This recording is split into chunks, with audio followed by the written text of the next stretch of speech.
What's going on, everybody?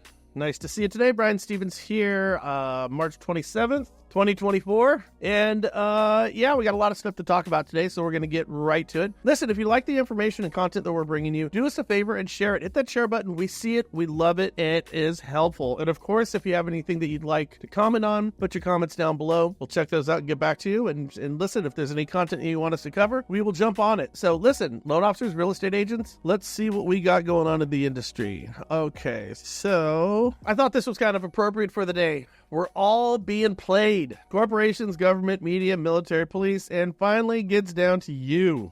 You ever look around and just say, I don't think everything is as it is being portrayed to me.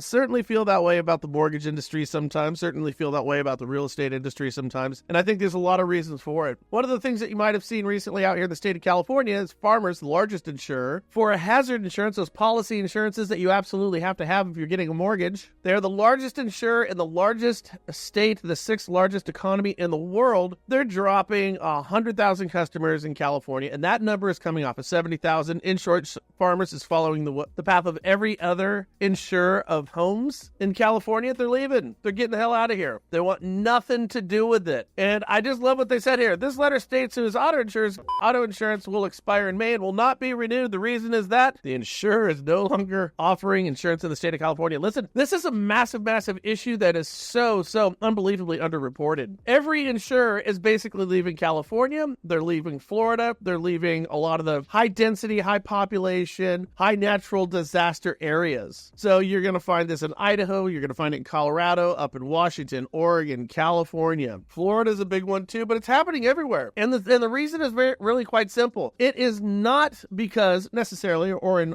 completely due to the natural disasters that we have over here. It's the policies that are put in place by the Department of Insurance in California. They have made it untenable for insurers to come out here and make any money. Now, of course, we've also got bad policy that has led to the fires that we've seen out here, but the end result is if you can't get a fire insurance policy, a hazard insurance policy on a property, you can't get a mortgage, which means you can't sell your house. And how long are we going to allow this to go on for? I really love what California is doing. California is looking to the insurers and saying, you're the problem. Now, you think Farmers doesn't want the California market? Are you out of your freaking mind? Sixth largest economy in the entire world. You don't think they want that market? They absolutely want that market. You don't think these Farmers insurance agents out here want the market? They absolutely want the market. But you just get to a point where if you can't make money, you can't make money, you know? If it costs me $6 to make a $4 hamburger, I'm not going to make hamburgers anymore. It's another story for another day. This one's pretty interesting. I saw this a couple of days ago. Compass agreed to pay $57.5 million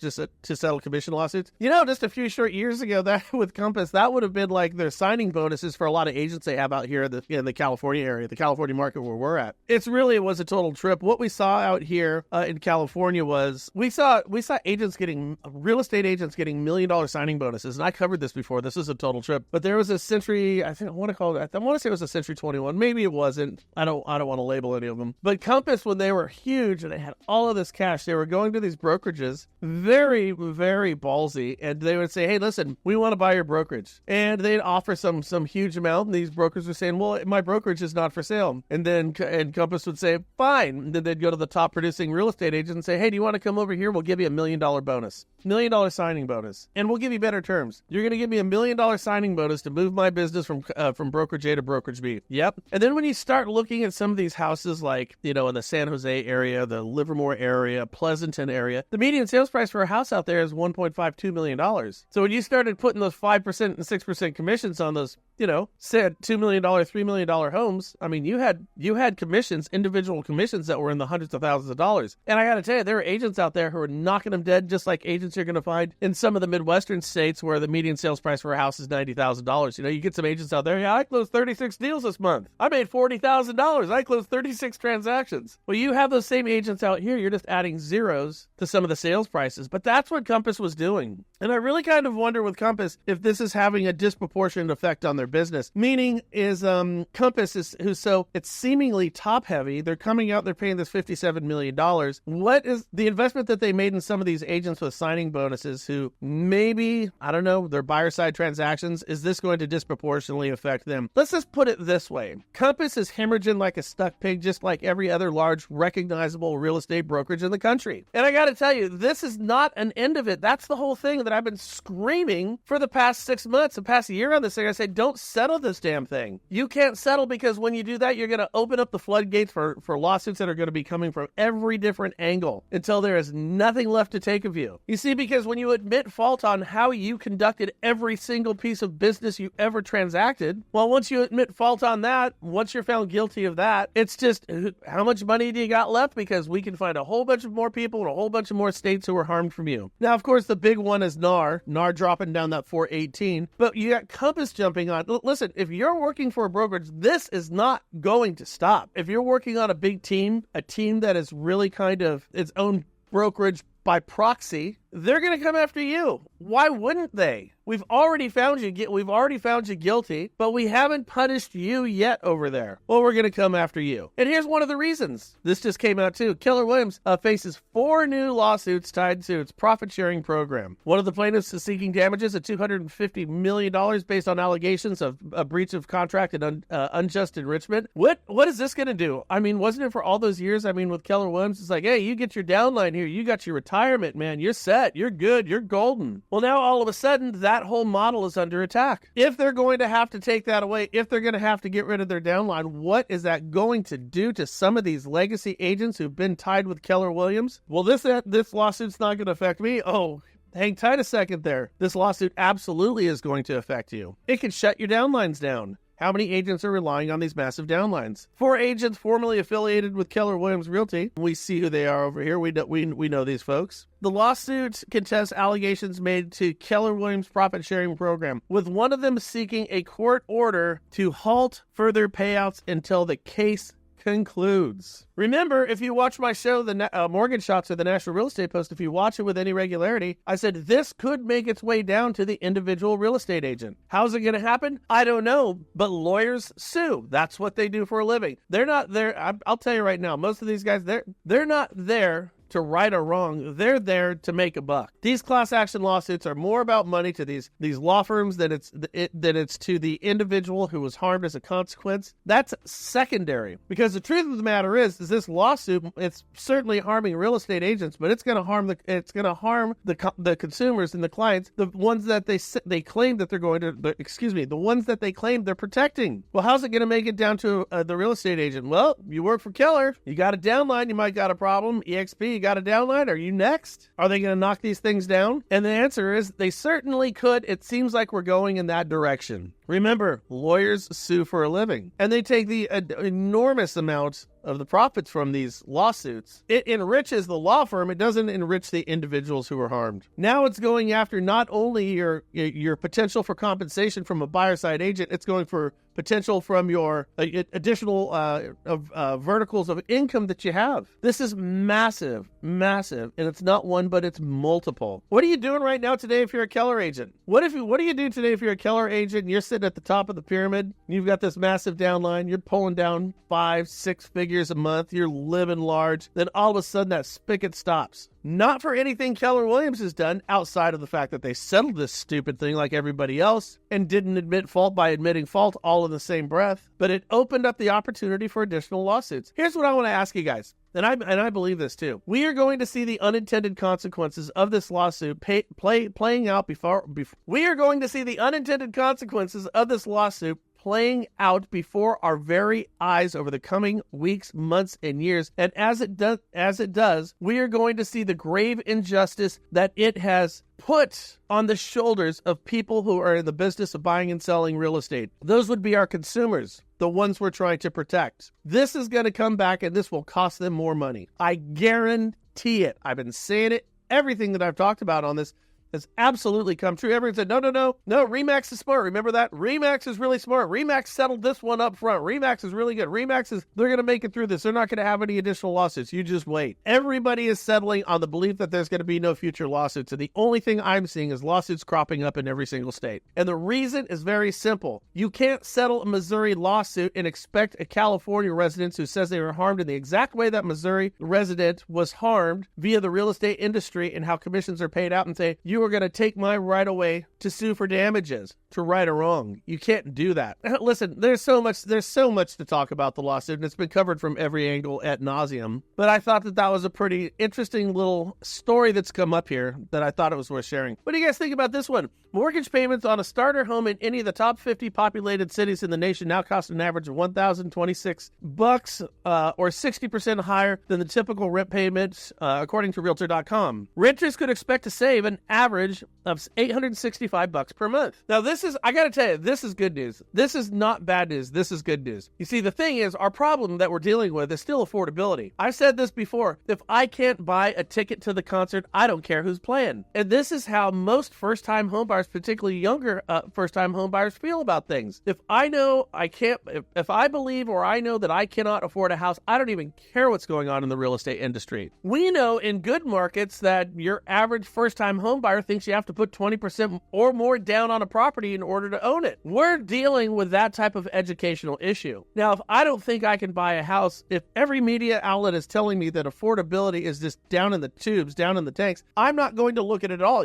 What you're going to have to educate your first-time home buyer with is going to be a much more insurmountable hill as a result of all the news that we've been hearing over the past year. Affordability gone, home ownership dead, all of these things. Because what's happening with rents the truth of the matter is more people are going to go ahead and choose to rent rather than buy. If I could save nearly $1,000 a month, listen, money bags, $1,000 a month, $865 a month is a lot of money, particularly at a time when inflation is out of control. Which, by the way, let's just not call it inflation anymore. Let's just call it the new cost of everything. Inflation means that the prices of these things are going to go down. And I can tell you right now, TGI Fridays they're not planning on laminating any new menus for you with lower prices in the near future. That new price of that hamburger and that margarita, that's here to stay. It's not going anywhere. So the whole idea of inflation is ridiculous. This is just the new reality. But we know that the cost of living has become something of a problem in every area across the country, every major metro area and all their outlying areas. You go to average Joe and Jane home buyer or home renter and you say $865 less per month, you're not going to get all your equity gains and all the benefits of being a home ownership, but we know you don't have any money anyways, so that $865 a month might look a hell of a lot more appealing than the proposition of building equity going forward, especially if you don't have faith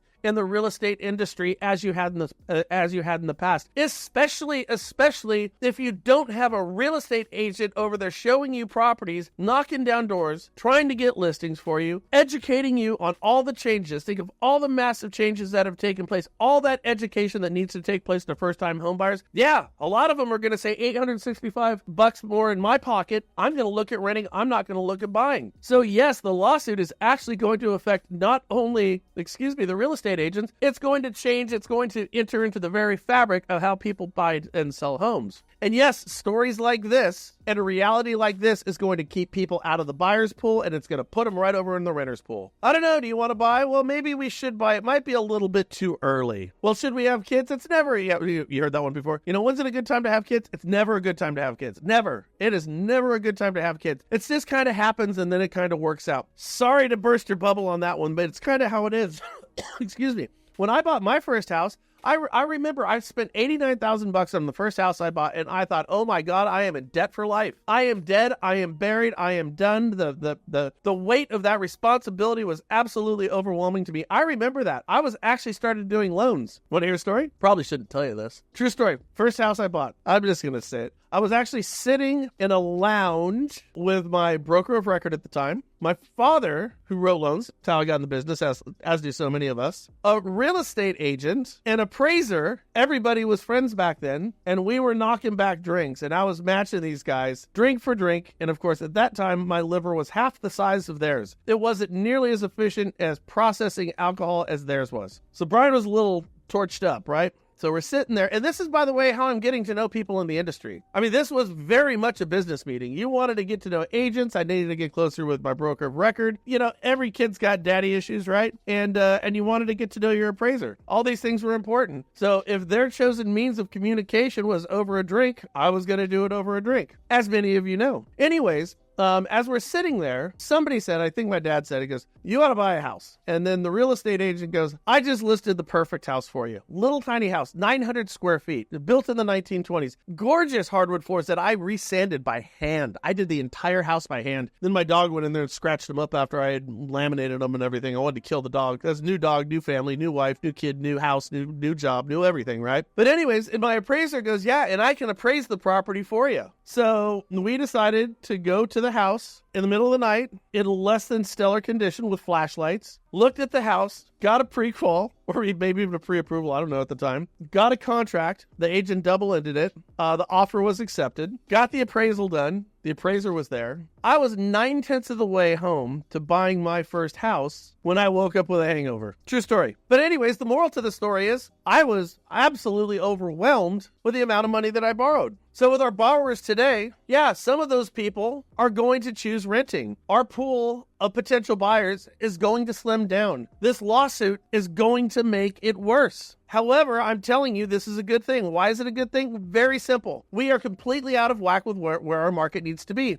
Home values are still too high, as I'm going to show you in a moment. They continue to climb. We need something to level out the market. Supply and demand. It's very simple. If you have this much supply and this much demand, as long as your demand is always overwhelmingly outpacing whatever your supply is, that supply is either going to increase a ton, and that is not going to happen, or you're going to have to cool the jets of the buying pool. One of the ways to cool the jets of the buying pool is make renting or make the alternative more affordable. Make that option look more attractive. If we knock our pool of buyers down in half, we're going to see home values actually drop. And that's a good thing because most people are sitting on more equity today than they ever thought they had because our market has been so wildly dysfunctional over the past few years. Unbelievably dysfunctional. Do you realize, have you looked at any graph from the Federal Reserve, particularly the one you want to look at is the St. Louis Federal Reserve, Fred. If you look it up and you look at employment stats, they kind of go like this and it goes slam, hits the ground. Everybody's off work. Why was everybody off work? Because nobody was allowed to go to work. COVID, we're all sitting at our house on a Thursday. What happened with home values during COVID?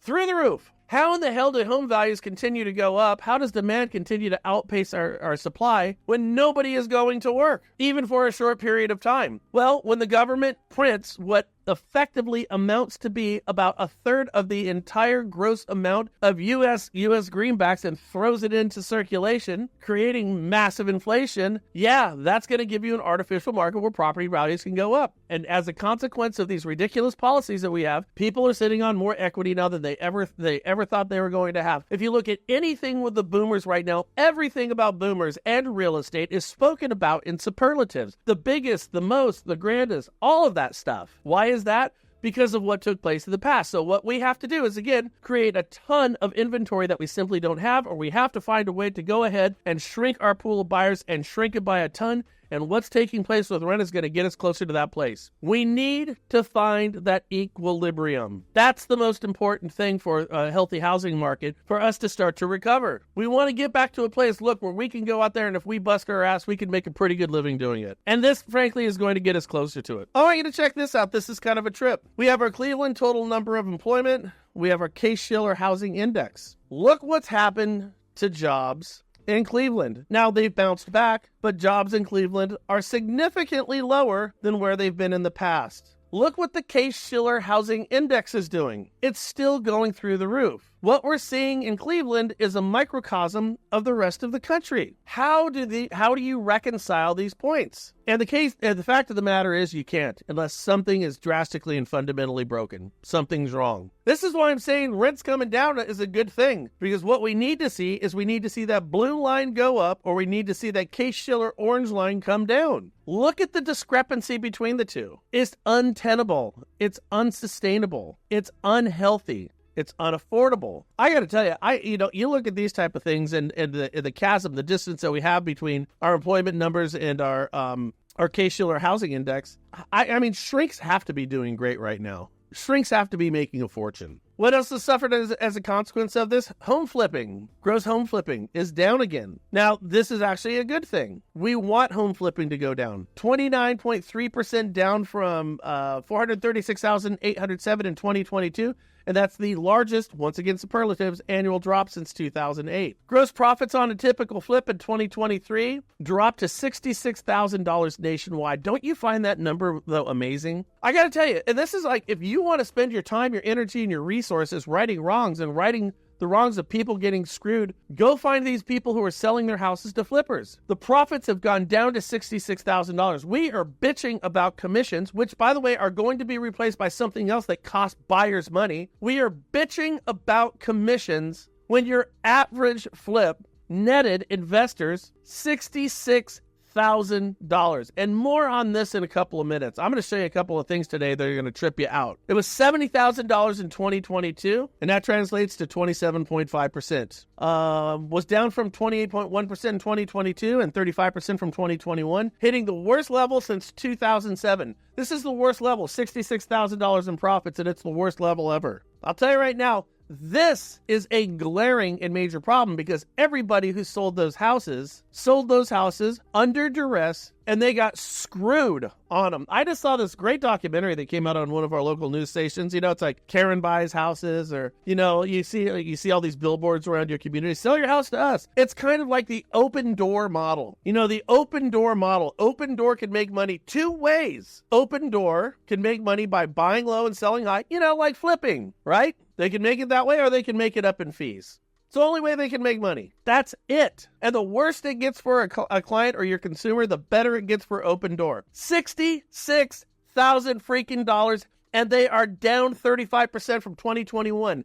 $66,000 per flip, and they're down money right now. Now, who in the hell do you think is going to replace these real estate agents? Who is going to fill the vacuum, the void that was created from what's taking place to the real estate agent, the buyer representation with real estate agents right now? Because remember, that's bad. I told you yesterday we already screwed the vets in this whole thing. Nobody's talking about the commissions, the 2.5% to 3%. $400,000 house, let's say it's 3%. We'll go on the high side, even though that number's bullshit. It's never been true, but let's just say a buyer side commission of 3%. On a $400,000 house, you're looking at $12,000. Well, we can't have that. $12,000 is too much money. This is a bunch of bullshit. Nope, we can't have that. All right, then riddle me this one. $66,000 on a flip. The companies who plan to come in to replace real estate agents are glorified flippers that are backed by Wall Street. Yeah. Oh, and by the way, that's down. Are you getting where I'm coming from on this? This is a problem. Investors saw their profit margins decrease for the sixth time in the past 7 years. Oh my God, that's horrible. As the median price of homes they flipped dipped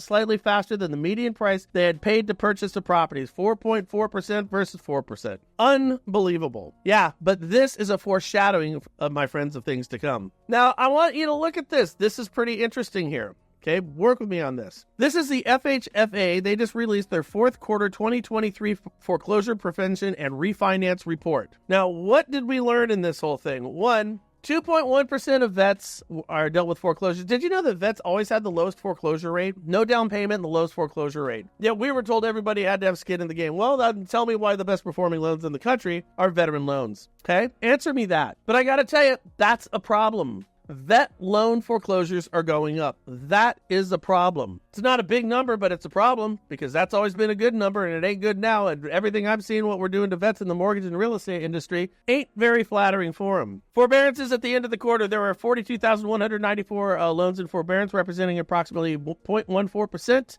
of the enterprise's single-family conventional book of business, drawn from 47,672 or 0.15% at the end of the third quarter in 2023. Approximately 2% of those loans have been on a forbearance plan for more than 12 months. Would it surprise you to hear today, in this world that we live in right now, that we are still, one, doing forbearances on homes, and two, that we actually have forbearances and statistics that we cover where people have been in forbearance for over a year? Does that seem reasonable to you? Not surprising, but not reasonable. Yeah, I think that's kind of where I stand on this whole thing, too. Not really surprising, but not reasonable. I'll tell you what. Again, I've said it before. I'm not being callous. I'm being pragmatic. I'm being very pragmatic about this. I got a Stoics philosophy on this. If you can't make your payment, you got to go. Because we still have too many buyers who can pay their taxes and insurance, and we need people paying taxes and insurance, even our inflated insurance. Foreclosure sales fell 9% to 3,282 in the fourth quarter. Now, the reason why I put the vets increasing to 2.01%, vets are going up when the rest of the industry is going down. Sounds like perhaps the VA is not. I'll tell you what, if we're going to give forbearance to anybody, we ought to give it to our vets. The enterprises REO, this would be FHFA, that is who has conservatorship over Fannie Mae and Freddie Mac. The enterprises, the real estate inventory decreased 1.1% from 11,019 in the third quarter of 2023 to 10,902. Not big numbers here, but what I'm pointing out here, vets going up, not good. Everything else going down. Why is everything else going down? Well, forbearances. Are you surprised? You mean you didn't think the FHFA might be cooking the books a little bit? And here's the interesting thing about this, guys.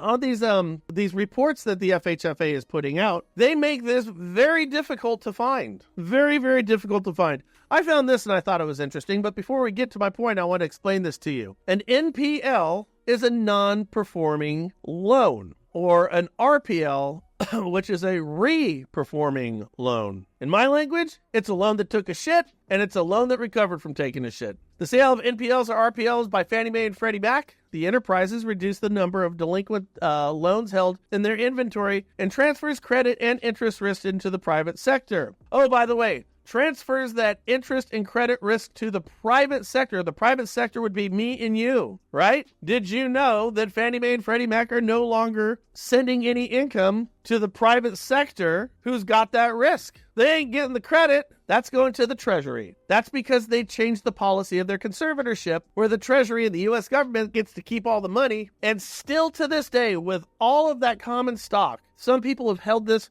for decades. They get the risk, but they don't get the credit. That's why the FHFA is being sued. How long are they going to be in conservatorship? They go into conservatorship because they went broke? Well, after they went broke, what happened is property values went through the roof. But at that point, the Federal Reserve and the Treasury, the Treasury decided to change the terms of the conservatorship, where they were only keeping some of the money, and they did what Steve Martin did and Three Amigos and said, let's take all the money. And that's exactly what they did. Reduce the number of delinquencies that are held into their investors and transfers credit and interest risk to the private sector. Well, that's how it used to work 2 decades ago. Now, let's look at these non-performing loans. Table 11, this is the stuff that's hard to find, of the non-performing loans sales report showed that initial disposition of foreclosed properties out of approximately 63,000 foreclosed home properties as of June 2022. Here's how it breaks down. It still is very interesting to me. These are how these properties and non-performing loans are purchased. 36% are owner-occupied or by nonprofit organizations. All right, that makes a little bit more sense to me. 31% were purchased by investors or unknown buyers. What I do still find interesting about this is why is it that we're not tracking who these nonprofits are, and why is it that we're not tracking who these individuals are? Why is somebody allowed to go in and buy a property, and why aren't we tracking that information? Think about what we have on our 1003 on our loan application forms. We're tracking everything. When we start looking at our HMDA data, it becomes quite extensive what we have to get. Yet for some reason on these non-performing loans, we're allowing companies and individuals to go in there and purchase them with very little information. I got to tell you, when we start looking at usury in this industry, as we looked at earlier, house flipping, the rental versus our ownership,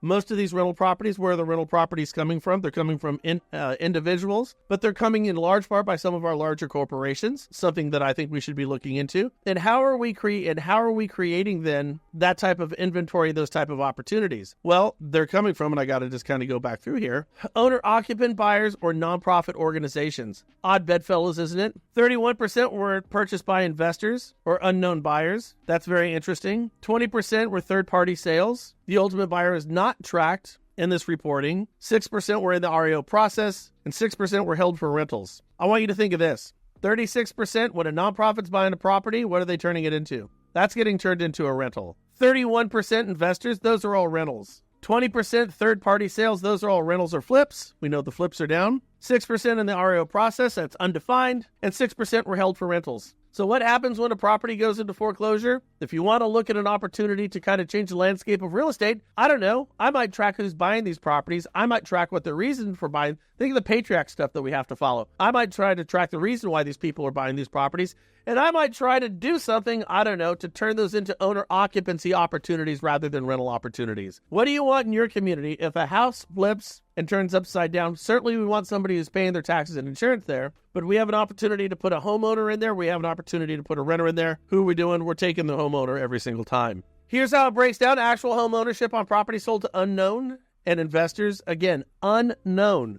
The overwhelming majority of these are by individuals for whom are faceless and nameless, and that in the information age seems to me to be just slightly unacceptable. So what are your thoughts, guys? What are we thinking about this? I told you at the beginning of this today, I just kind of looked at it and I said, boy, I kind of think we're pawns in a bigger game, and I think that plays out.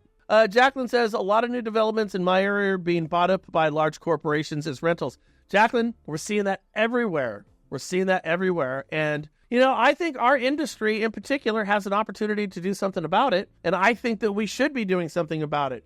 But the problem is we, as a real estate industry, can no longer perform our highest and best use and functions, which is to go out there and kind of be a conduit in our community and be the intermediaries between different businesses and really kind of be the gatekeepers of what takes place in our communities. Real estate agents, they're busybodies. They're going to be the ones who are over at your city council meetings. They're the ones who are going to have a lot of input of what takes place in terms of the development of your city. Well, now if I'm staring at lawsuits all the time and how I'm going to make my income, well, I'm going to be a little bit more focused on that. And maybe that allows the fox to take a little bit more charge of the hen house. And I think that's what's going on. And I got to tell you, to me, it feels like some of this stuff is by design. One, we can go ahead and get Wall Street-backed alternatives to real estate agents to replace them. Check.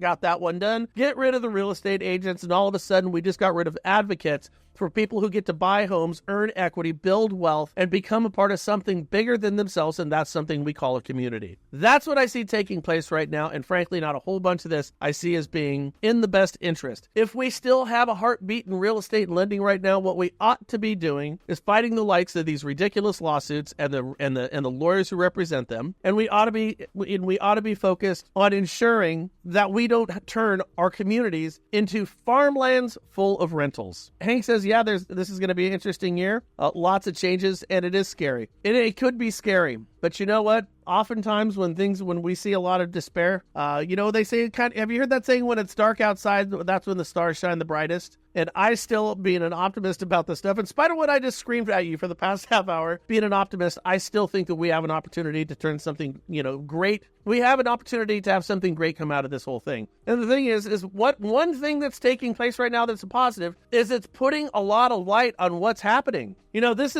has now gotten loud. It's become unsustainable for people in our communities, and they're starting to ask questions, and hopefully they can start to ask some smart questions, get a little bit more organized, and find alternatives to some of these ridiculous policies that we have in place. But I'll tell you this right now, here's what's going to happen. Every single politician in the next couple of months is going to be screaming at the top of their lungs how they are the representative voice for building infrastructure. We can't have this anymore. Infrastructure, a bridge just fell down, infrastructure, and that's horrible. But I've been hearing these politicians talking about infrastructure for every single election cycle since I've been alive. We haven't fixed any of these bridges. We've known about this forever. We actually even know that we used to take the G fee, the guarantee fee from Fannie Mae and Freddie Mac. Did you know we used the G fee that was supposed to go back into housing, and we used it for infrastructure? Did you know they built an overpass somewhere out in Nebraska with your infrastructure money that they stole from the G fee from Fannie Mae and Freddie Mac? That's the type of stuff you get to do when you screw over all your investors and you keep all the money, the billions of dollars. You can reallocate that money to other areas.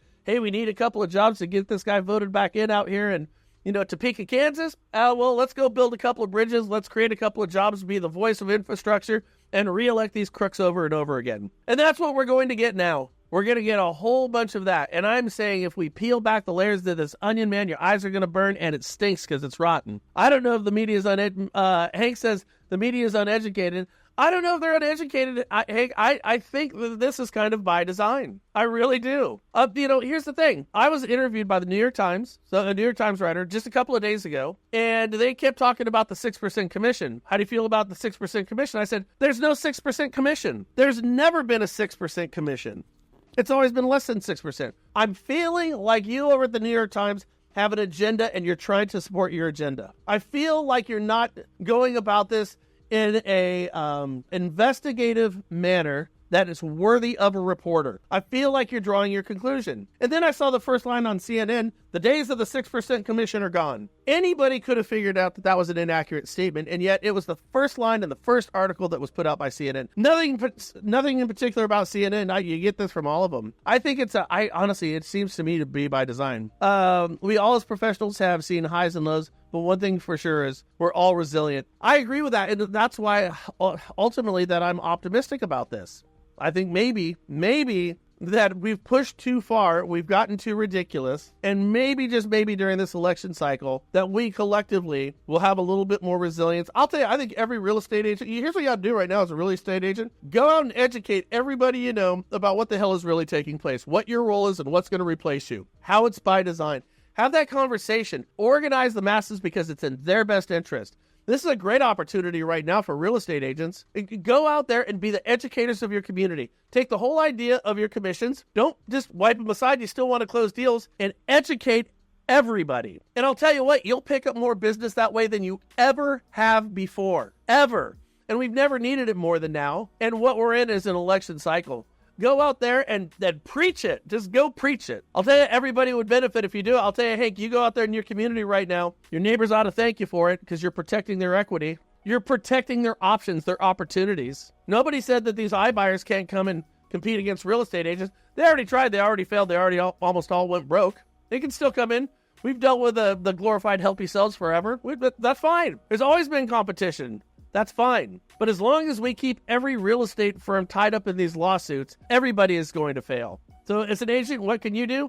You can take your circle, your sphere of influence, your ecosystem, and you can let them know what the hell is going on. Your business will thank you, and so will your community. What a novel idea, right? You actually get to do something you feel really good about, helping everybody, and improve your business all at the same time. It's like eating a cheeseburger is diet food, and it actually working. Anyways, guys, I hope this helped out. Thank you, Hank, for jumping in. Thank you, Jacqueline, for your comments. Make sure anybody who's watching this, share it. Check us out on mortgageshots.com, and I will see all of y'all tomorrow. Thanks for jumping in.